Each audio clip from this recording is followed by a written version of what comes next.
धनतेरस के दूसरे दिन और दीपावली से एक दिन पहले अर्थात कार्तिक मास के कृष्ण पक्ष की चतुर्दशी को काली चौदस, रूप चौदस, नरक चतुर्दशी, यम चतुर्दशी, छोटी दिवाली के नाम से जाना जाता है, जो बुराई पर अच्छाई की विजय का प्रतीक है।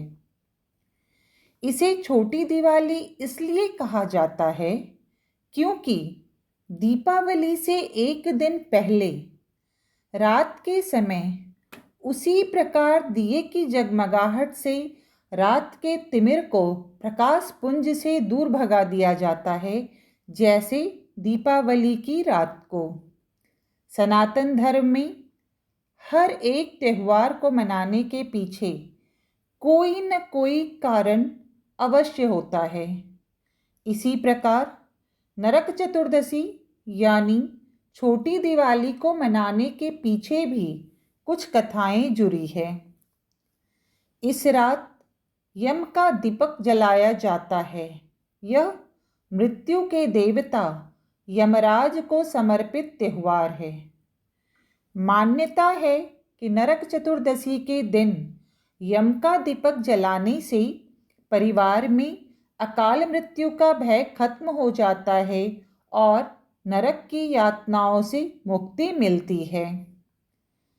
चतुर्दशी 14th day of Kartik month, the second day of Dhanteras and a day before Deepavali, is known as Kali Chaudas, Roop Chaudas, Narak Chaturdashi, Yam Chaturdashi, Choti Diwali, which symbolizes the victory of good over evil. It is called Choti Diwali because the day before Deepavali, the darkness of the night is driven away by the light beam by lighting the lamp in the same way as on the nights of Deepavali. In Sanatan Dharma, there is some reason behind celebrating every festival. Similarly, there are some sagas related with celebrating Narak Chaturdashi or Choti Deepavali. Yama's lamp is lit on this night. It is a festival dedicated to the god of death, Yamaraj. It is believed that by lighting the lamp of Yama on the day of Narak Chaturdashi, the fear of untimely death in the family is eliminated and one gets freedom from the torture of hell.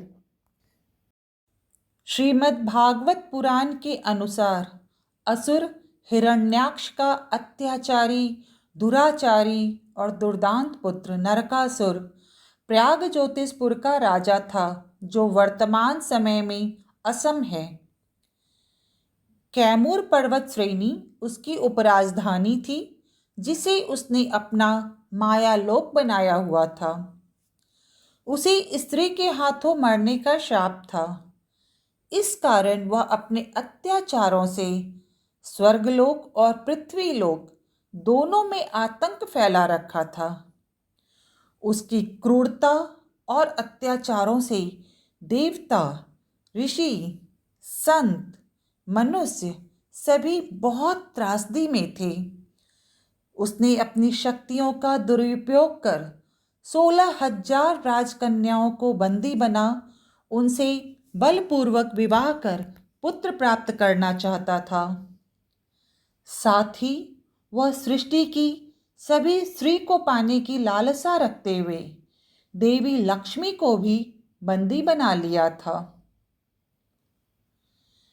Narakasura के अत्याचारों से मुक्ति दिलाने की अलग अलग कथाएं हैं। देवराज इंद्र भगवान कृष्ण के पास जा नरकासुर के अत्याचारों के विषय में बताते हैं। श्री कृष्ण को विदित था नरकासुर केवल स्त्री के हाथों मारा जाएगा। इसलिए अपनी पत्नी सत्यभामा को साथ ले नरकासुर की राजधानी पहुंच अपनी पत्नी की सहायता से पहले दैत्य मुर और उसके 6 पुत्रों का वध किया और फिर नरकासुर का वध कर 16,000 कन्याओं को भी मुक्त करा, उन सभी को अपनी पत्नी होने का सम्मान प्रदान किए। तत्पश्चात नरकासुर के पुत्र भगदत्त को अभय दान देकर प्रयाग ज्योतिषपुर का राजा बना दिए। जिस दिन नरकासुर का वध हुआ था उस दिन कार्तिक मास के कृष्ण पक्ष की चतुर्दशी तिथि थी, इसलिए इस तिथि को नरक चतुर्दशी के नाम से जाना जाता है। According to Srimad Bhagavad Purana, Narakasur, the tyrannical, mischievous and evil son of demon Hiranyaksha, was the king of Prayagajyotispura, which is presently Assam. Kaimur mountain range was his sub-capital and he made it his Maya Lok. He was crushed to die at the hand of a woman. For this reason, he had spread terror in both heaven and earth with his atrocities. Deities, sages, saints, humans, all were in great calamity due to his cruelty and atrocities. He misused his power and captured 16,000 princes and wanted to marry them forcibly and get a son. At the same time, with the desire to get all wealth of the universe, he had also taken goddess Lakshmi captive. There are different stories of getting freedom from the atrocities of Narakasura. Devraj Indra goes to Bhagwan Sri Krishna and talks about the atrocities of Narakasura. Sri Krishna knew that Narakasura would be killed only by the hand of a woman. Therefore, he reached the capital of Narakasur along with his wife Satyabhama and with the help of her killed the demon Moor and his 6 sons.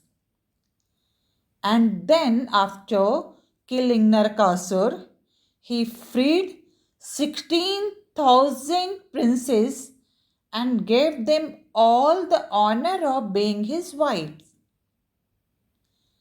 After that, he gave impunity to Narakasur's sons Bhagadatta and made him the king of Prayag Jyotispura. The day Narakasura was killed was the Chaturdasi day of Krishna Paksh of Kartik Masa. Hence, this day is known as Naraka Chaturdasi. दूसरी कथा है समस्त स्त्री की लालसा रखने वाले नरकासुर ने जब देवी लक्ष्मी को बंदी बना अपनी राजधानी ले गया तो संपूर्ण सृष्टि श्रीहीन हो गई और भगवान विष्णु को पत्नी वियोग में सृष्टि संचालन में कठिनाइयां होने लगी। तब देवी पार्वती देवी कामाख्या रूप में नरकासुर की गुफा के समीप त्रिशूल लेकर प्रकट होती हैं। नरकासुर बार बार उन्हें पुकारता है, परंतु वह न तो अंदर जाती हैं न ही अपना चेहरा दिखाती हैं। नरकासुर क्रोधित होकर देवी पर वार करने का प्रयास करता है। भगवान शिव भैरव रूप में नरकासुर को देवी कामाख्या से दूर रहने के लिए कहते हैं। नरकासुर कहता है उसने देवी को बुलाया है और कोई भी उसे उसकी इच्छा को पूरा करने से रोक नहीं सकता। भैरव और नरकासुर के मध्य युद्ध होता है और नरकासुर परास्त हो जाता है। कामाख्या देवी अपना विस्तृत अवतार दिखाती हैं, जिसे देखकर देवी लक्ष्मी प्रसन्न होती हैं। देवी कामाख्या अपनी प्रचंड शक्ति से धरती पर बड़ा सा गड्ढा कर देती हैं, जिसे नरकासुर पार कर देवी तक नहीं पहुंच पाता है। नरकासुर कहता है, पहले वह 16,000 स्त्रियों से पुत्र प्राप्त करना चाहता था, लेकिन अब वह केवल देवी कामाख्या को चाहता है। कामाख्या देवी हंसती हैं कि तुमने स्वयं अपनी मृत्यु को बुलाया है। देवी कामाख्या उसे चेतावनी देती हुई कहती हैं, या तो वह देवी लक्ष्मी और 16,000 राजकन्याओं को मुक्त करे और उनसे वरदान प्राप्त करे, या फिर मरने के लिए तैयार हो जाए। नरकासुर देवी की चुनौती को स्वीकार करता है। देवी कामाख्या शर्त रखती हैं, यदि नरकासुर सूर्योदय से पहले उन तक पहुंचने के लिए पुल बनाने में सक्षम होता है तो विजयी होगा। वह अपनी पूरी शक्ति लगाकर पुल बनाने का कार्य शुरू करता है, परंतु देवी के इच्छानुसार मुर्गा मागदे सवेरा होने की घोषणा करता है। देवी कामाख्या सभी कन्याओं को नरकासुर के माया जाल से मुक्त कर उन्हें असुरों से लड़ने की शक्ति प्रदान करती हैं। नरकासुर सभी 16,000 कन्याओं को छोड़ देवी लक्ष्मी पर अपनी शक्ति का प्रयोग करता है। तब भैरव नरकासुर को मारने के लिए आगे आते हैं। देवी उसे महाकाली का रूप दिखाती हैं और संहार करने ही वाली होती हैं कि नरकासुर उनसे विनती कर मुक्ति की याचना करता है और कहता है, मृत्यु के बाद उसे असुर के रूप में याद ना किया जाए, अपितु शिव भक्त के रूप में याद किया जाए, क्योंकि वह हमेशा से भगवान शिव का भक्त रहा है। देवी उसे वरदान देती हैं कि यह दिन काली चौदस के नाम से जाना जाएगा और अपने त्रिशूल से उसका वध कर देवी लक्ष्मी तथा सभी 16,000 राजकन्याओं को मुक्त कराती हैं। देवी पार्वती अपने वास्तविक रूप में आ देवी लक्ष्मी का आदर और सम्मान करती हैं। देवी कामाख्या सभी 16,000 कन्याओं से कहती हैं कि वे अपने अपने स्थान को जाने के लिए स्वतंत्र हैं। हालांकि सभी 16,000 कन्याएं देवी कामाख्या से आग्रह करती हैं कि उन्हें उनके साथ यहाँ रहने दिया जाए। इस कहानी की सीख यह है कि कभी भी किसी महिला का अपमान ना करें, चाहे वह छोटी हो, जवान हो या बूढ़ी हो, अमीर या गरीब, साक्षर या अशिक्षित, किसी भी जाति से, किसी भी धर्म या समुदाय से, अपने देश या दूसरे देश से, वे सभी सम्मान के पात्र हैं। अन्यथा परिणाम तो हम सभी जानते हैं। हम महिषासुर, नरकासुर, रावण, दुर्योधन, दुशासन आदि की कहानी जानते हैं, इसलिए सभी नारी शक्ति का सम्मान करें। The second story is that when Narakasur, who had a longing for all the wealth, took goddess Lakshmi captive to his capital, the entire universe became devoid of Sri, and Bhagwan Vishnu started having difficulties in running the universe in absence of his wife Lakshmi. The goddess Parvati appears in the form of goddess Kamakhya holding a trident near the cave of Narakasur. Narakasur calls her again and again, but she neither goes inside nor shows her face. Narakasur gets angry and tries to attack the goddess. Bhagwan Shiva, in the form of Bhairava, asks Narakasur to stay away from the goddess Kamakhya. Narakasur says that he has called the goddess and no one can stop him from fulfilling his wishes. There is a war between Bhairava and Narakasur is defeated. Kamakhya Devi shows her elaborate avatar, seeing which goddess Lakshmi is pleased. Goddess Kamakhya, with her immense power, creates a huge crater on the earth, which Narakasur cannot cross to reach the goddess.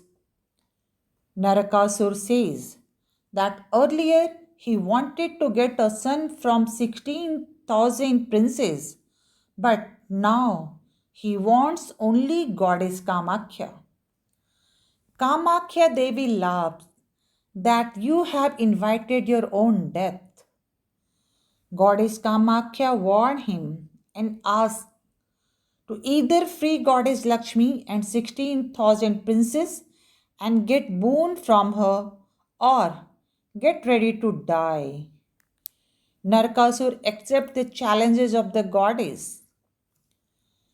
Goddess Kamakhya stipulates that Narakasur will be victorious if he is able to build a bridge to reach her before sunrise. He starts the work of building the bridge with all his might, but as per the wish of goddess, the cook crows and announces that it will be morning. Goddess Kamakhya frees all the princes from the evil trap of Narakasur and gives them the power to fight the demon. Narakasur leaves all the 16,000 princes and uses his power on goddess Lakshmi. Then Bhairav comes forward to kill Narakasur. But the goddess tells not to do so. He has insulted a woman, a goddess, so he will only be killed by a woman. The goddess shows him the form of Mahakali and is about to kill when Narakasur pleads with her for salvation and says that after his death he should not be remembered as a demon but a devotee of Bhagwan Shiva because he always a devotee of Bhagwan Shiva. The goddess granted him a boon that this day will be known as Kali Chaudas and by killing him with her trident, goddess Lakshmi and all the 16,000 princes are freed. Goddess Parvati respects and honors goddess Lakshmi in her true form. Goddess Kamakhya tells all the 16,000 princes that they are free to go to their respective places. However, all the 16,000 princes request goddess Kamakhya to let them live there with her. The moral of this story is never ever insult any women, whether she is small or young or old, rich or poor, literate or illiterate, from any caste, from any religion or community, from your own country or other country. They all deserve respect. Otherwise, result is known to all of us. We know the story of Mahisasur, Narakasur, Ravana, Duryodhana, Dussasana, etc. Therefore, respects all Nari Shakti. महर्षि वाल्मीकि द्वारा रचित रामायण में हनुमान जी का जन्म कार्तिक माह के कृष्ण पक्ष की चतुर्दशी यानी नरक चतुर्दशी के दिन स्वाति नक्षत्र में हुआ था।